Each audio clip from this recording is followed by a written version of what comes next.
Rien que de pouvoir voir les étoiles dans les yeux des jeunes et des adultes, hein, parce qu'on a aussi des adultes qui font leur première fois de plein de choses avec nous. Et ça, c'est vraiment...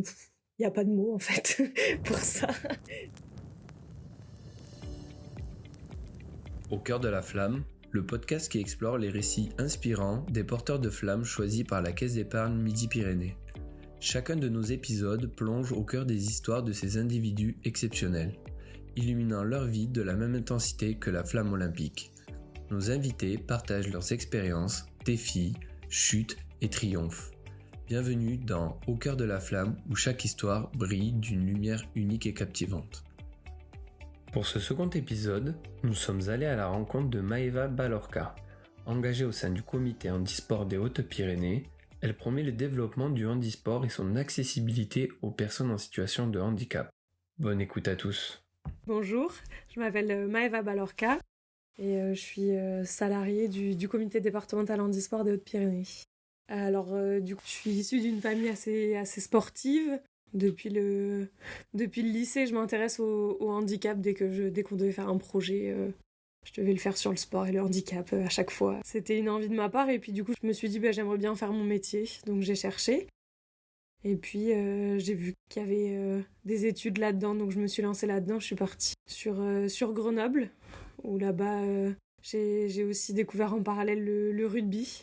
Ici, je faisais énormément d'équitation en compétition, donc j'avais pas le temps de me mettre au rugby. J'ai enfin pu m'y mettre en arrivant à Grenoble. Et puis voilà, j'ai fait mon petit bout de chemin entre la fac, le sport, mon investissement dans des clubs sport adapté, handisport, pour aller un peu toucher à tout. Et ce milieu-là m'a intéressée vraiment dès le début, quoi.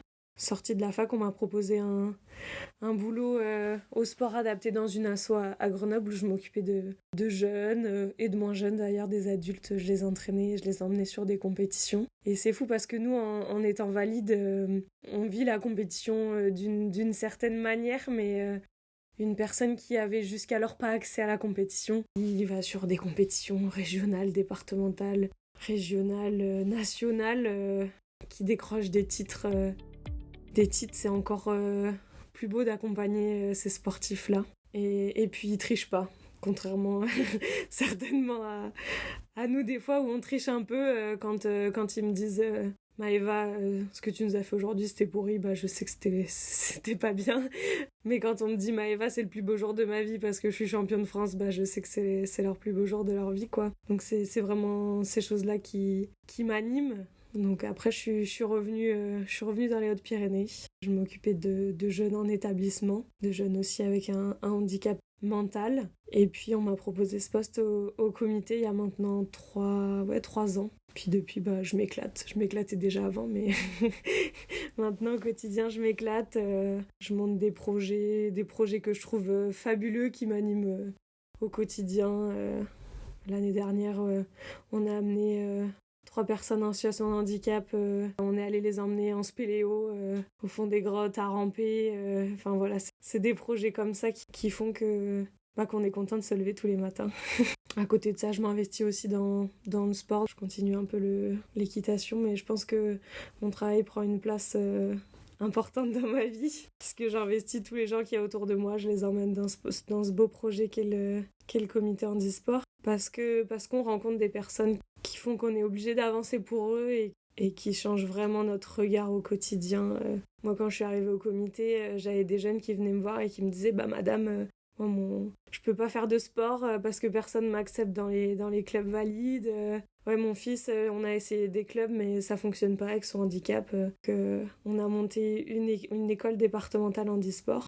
Et donc tous les mercredis après-midi, on accueille des jeunes en situation de handicap pour leur faire découvrir des pratiques sportives. L'année dernière, on est allé sur des compétitions. J'en ai même qui sont allés sur des stages nationaux. Donc quand on voit ça, on se dit que on a trouvé notre voie et qu'en fait, on est utile au quotidien. Et je pense que ça, c'est vraiment ce qui m'importe. Pouvoir partager cette passion pour le sport et de rendre accessible des choses qui étaient inatteignables pour certains.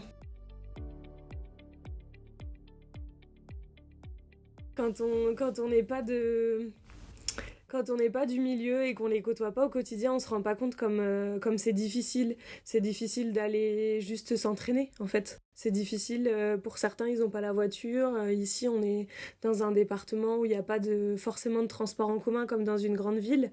Quand j'étais sur Grenoble, les sportifs, ils venaient tout seuls, avec les transports qu'il y avait. Ici, nous, dans un département rural comme le nôtre, c'est difficile. Donc, on se rend pas compte la montagne d'obstacles qu'il y a à la pratique, le regard des autres, parce qu'il y a encore, même si ça se démocratise, ça se médiatise de plus en plus, il y a encore un long chemin à parcourir. Et quand une personne, elle vient à un entraînement, en fait, c'est qu'il y a eu beaucoup de choses en amont. Il y a aussi tout le versant matériel pour adapter la pratique. On se rend pas compte, mais ça coûte des sommes astronomiques que les gens peuvent pas se permettre d'acheter. Et nous, en fait, on a ce matériel à notre possession et donc on leur met à disposition sur les pratiques. Et rien que ça, c'est un frein qui se lève. Mais il y a tellement plein de freins que... Ouais, quand on n'y est pas, on se dit pourquoi il fait pas, c'est facile d'aller faire du sport, moi je prends mes baskets et je m'en vais courir. Mais en fait, non, il y a plein d'obstacles et je suis contente de pouvoir lever ces freins qui font qu'à la fin il y en a un énorme. Je me mets juste au service des autres, mais je pense que ça, on est tous en capacité de le faire. De se mettre au service des autres, faut juste de l'envie, du plaisir. Enfin, moi, je sais que c'est un réel plaisir d'être avec eux, ils nous le rendent tellement...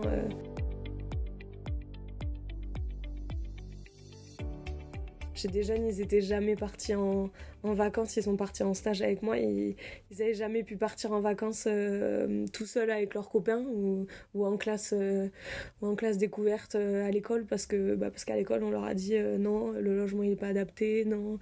Donc rien que de pouvoir voir les étoiles dans les yeux des jeunes et des adultes, hein, parce qu'on a aussi des adultes qui font leur première fois de plein de choses avec nous. Et ça, c'est vraiment... Il n'y a pas de mots, en fait, pour ça. C'est merveilleux.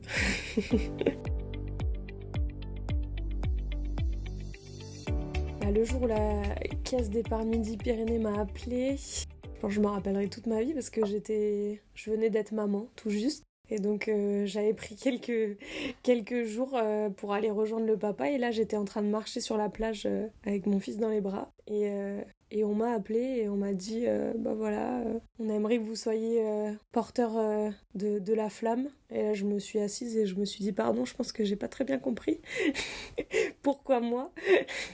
Et en fait j'en avais des frissons, des larmes aux yeux et je me rappelle lui avoir dit oui, bien sûr.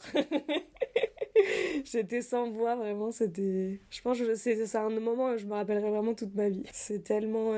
Les jeux, on les aura qu'une fois. Ici, je pense, cette occasion-là, on me la proposera plus dans ma vie. Et pour moi, c'est vraiment un sentiment pas que chouette.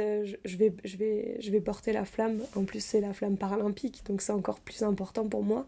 Mais c'est vraiment de pouvoir et mettre en avant les personnes qui font le même travail que moi au quotidien, parce que je suis pas la seule, on est plein à le faire en France. Donc déjà de toutes les personnes qui œuvrent et qui sont utiles et qui font avancer le sport et le handicap en France. Et puis aussi pour toutes les personnes que je côtoie ici et pour qui je travaille, pour qu'ils aient une société un peu plus juste et des portes qui s'ouvrent un peu plus facilement à la pratique du sport. Et pour eux, je suis vraiment super fière de pouvoir porter la flamme, ouais. Vraiment.